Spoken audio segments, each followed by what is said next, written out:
El día de hoy vamos a continuar con el Catecismo de Heidelberg. Estamos en el Día del Señor 35. Y recordemos que estamos meditando en la tercera parte del Catecismo que trata sobre la gratitud. Y esto es porque en la primera parte vimos la miseria del hombre, en la segunda la liberación a través de Cristo. Por eso ahora es natural que meditemos en la tercera parte, la doctrina de la gratitud o agradecimiento, porque esta es la respuesta obvia a tan grande salvación que hemos recibido. Nuestra gratitud es una muestra de adoración que glorifica a nuestro Dios, y ese es el propósito principal de la redención, la gloria de Dios. Y hemos estado aprendiendo que esta debe de ser genuina en espíritu y en verdad. Y esto porque Dios solo acepta la alabanza que está basada en su palabra, no en decisiones humanas o emociones. Así que en esencia, la gratitud verdadera es la respuesta sincera al amor y la misericordia divina que hemos recibido. Y esta respuesta debe ser de acuerdo nuevamente a su palabra. Y esta nos lleva como creyentes a evitar el pecado dependiendo totalmente de nuestro Señor Jesucristo, anhelando actuar siempre con justicia y vivir conforme a su voluntad. Ahora, noten que el catecismo nos lleva nuevamente a su ley santa, a los 10 mandamientos. Y digo nuevamente porque los mandamientos nos muestran nuestra miseria, nuestra necesidad de un Redentor, de un Salvador. Y digo nuevamente porque ahora nuevamente el catecismo usa los mandamientos mostrándonos nuestra necesidad, la necesidad que tenemos de estar en Cristo, quien es el único que cumplió fielmente la ley. Y al mismo tiempo nos muestran la voluntad de Dios para el comportamiento o carácter de sus hijos, de su pueblo.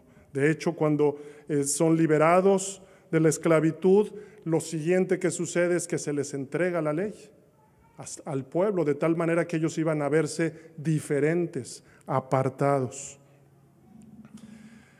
Así que nos muestran la voluntad de Dios para el comportamiento o carácter de sus hijos, porque nos revela y nos muestra el estándar de santidad, nos revela su carácter, y de esa manera nos lleva el catecismo, porque es un medio de ser confrontados con Dios. Y vemos nuestra necesidad continua de nuestro Señor. Y la primera tabla nos enseña nuestros deberes con Él, o cómo debemos de adorarle, cómo debemos de acercarnos en adoración a Él. Por lo que el día de hoy meditaremos en el segundo mandamiento, que dice el mandamiento, Éxodo 20, versículos 4 al 6. No te harás imagen ni ninguna semejanza de lo que está arriba en el cielo, ni abajo en la tierra, ni en las aguas debajo de la tierra. No te inclinarás a ellas ni las honrarás, porque yo soy Jehová tu Dios, fuerte, celoso, que visito la maldad de los padres sobre los hijos hasta la tercera y cuarta generación de los que me aborrecen, y hago misericordia a millares, a los que me aman y guardan mis mandamientos. Pregunta número 96. ¿Qué requiere Dios en el segundo mandamiento? Todos juntos, que de ningún modo representemos a Dios a través de imágenes, ni lo adoremos de manera alguna que no sea la que Él ha ordenado en su palabra.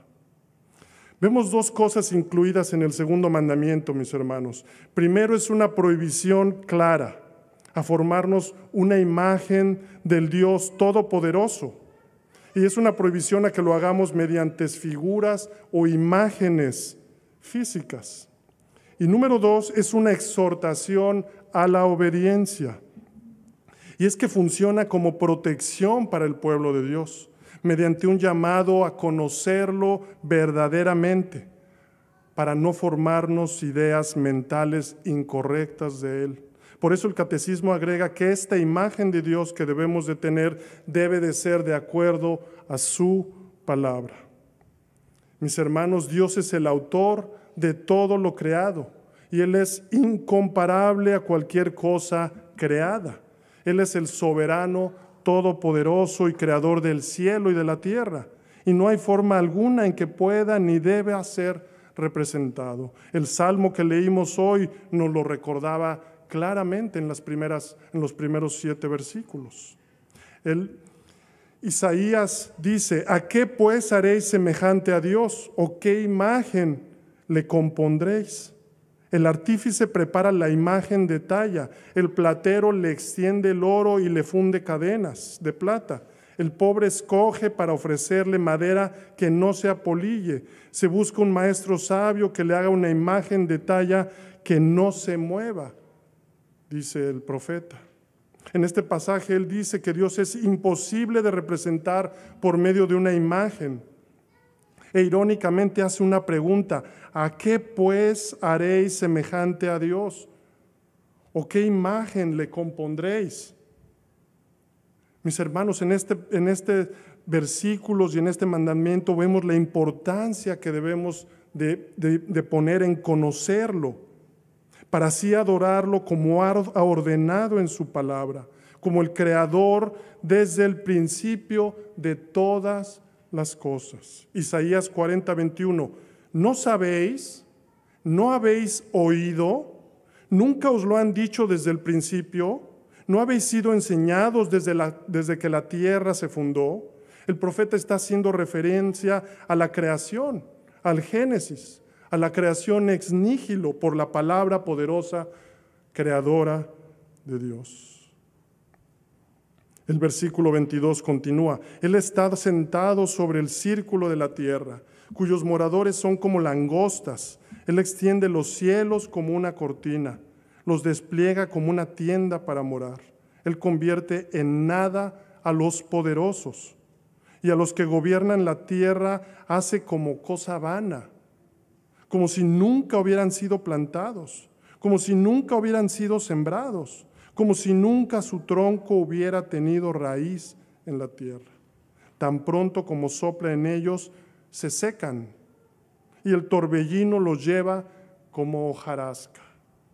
Versículo 25, ¿a qué pues me haréis semejante o me compararéis? Dice el santo.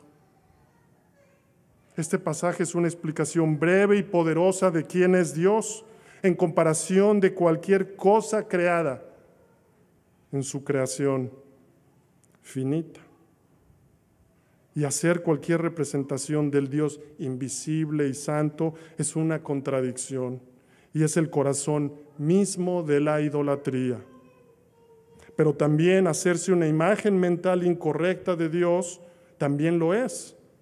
Por esta razón somos mandados a guardar nuestra alma o corazón y mente de hacer eso, y que solo le rindamos culto como Él ha mandado en su palabra, esto es, en espíritu y en verdad. Deuteronomio 4, versículos 15 y 16, guardad pues mucho vuestras almas, pues ninguna figura visteis el día que Jehová habló con vosotros de en medio del fuego. Y noten el versículo 16, para que no os corrompáis y hagáis para vosotros escultura, imagen de figura alguna, efigie de varón o hembra. Pregunta número 97. Entonces, ¿no se debe hacer ninguna imagen? Respuesta: Dios no puede ni debe ser representado en forma alguna.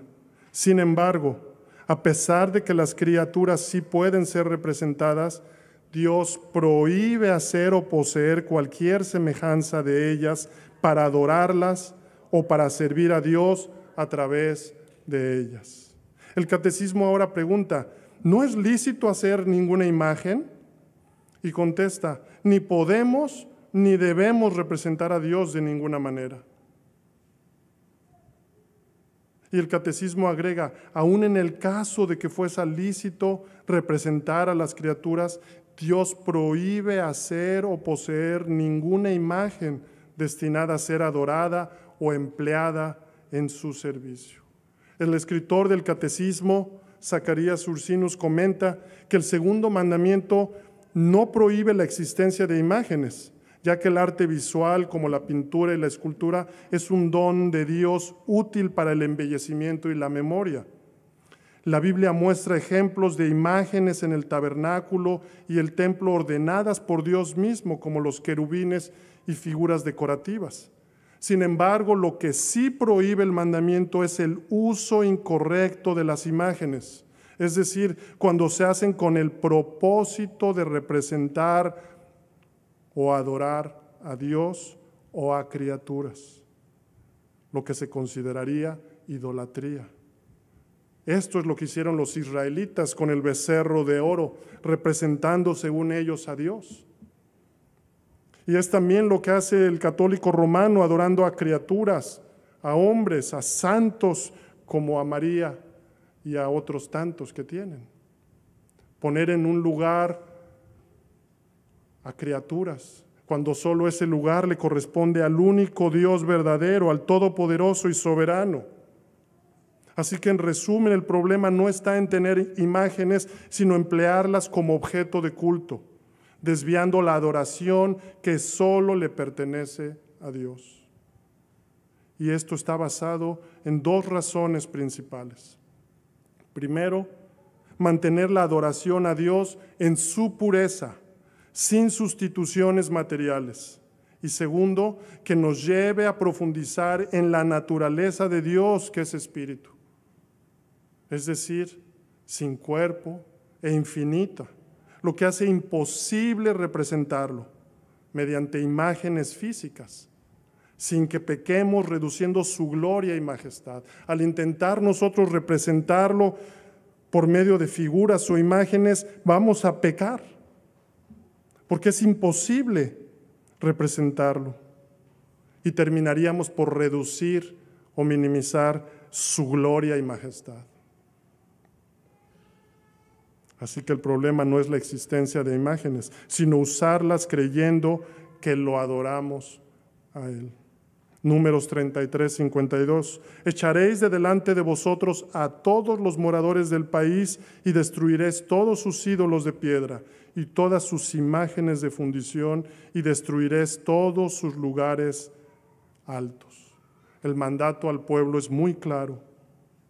Y por esto mismo nosotros tenemos un mandato muy claro de transmitirlo así a nuestras próximas generaciones, a nuestros hijos, de asegurarnos que no tengamos ídolos en nuestras vidas, que no estemos inclinándonos ante falsos dioses y adorando o dando adoración a nuestros ídolos creados.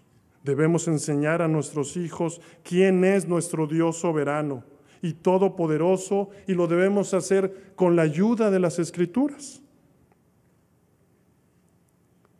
Debemos confiar en la palabra de nuestro Señor,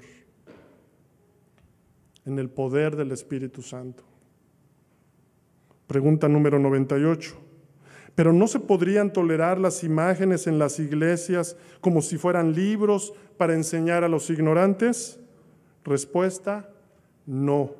Pues no debemos pretender ser más sabios que Dios, que no desea que su pueblo sea instruido a través de imágenes mudas, sino mediante la predicación viva de su palabra. El catecismo enfatiza lo que vemos en las Escrituras acerca del peligro de formarse una imagen falsa de Dios, mediante imágenes o figuras mudas e inertes.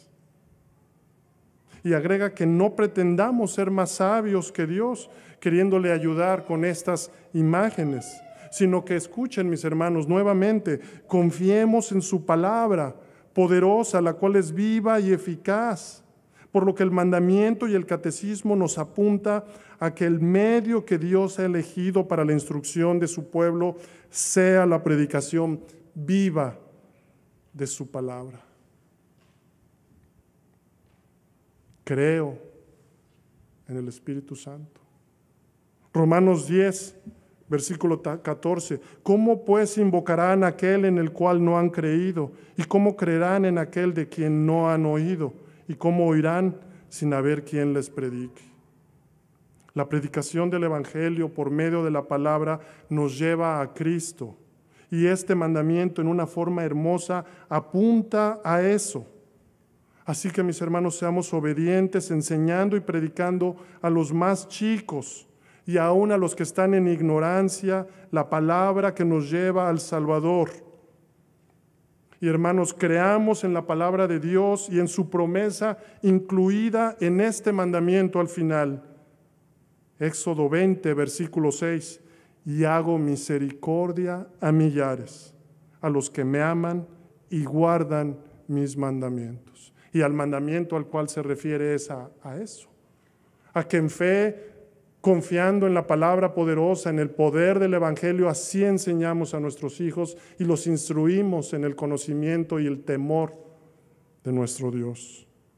Esto mismo le dijo Pablo a Timoteo en 2 Timoteo 3, versículo 15 al 17, y que desde la niñez has sabido las sagradas escrituras, las cuales te pueden hacer sabio para la salvación por la fe que es en Cristo Jesús.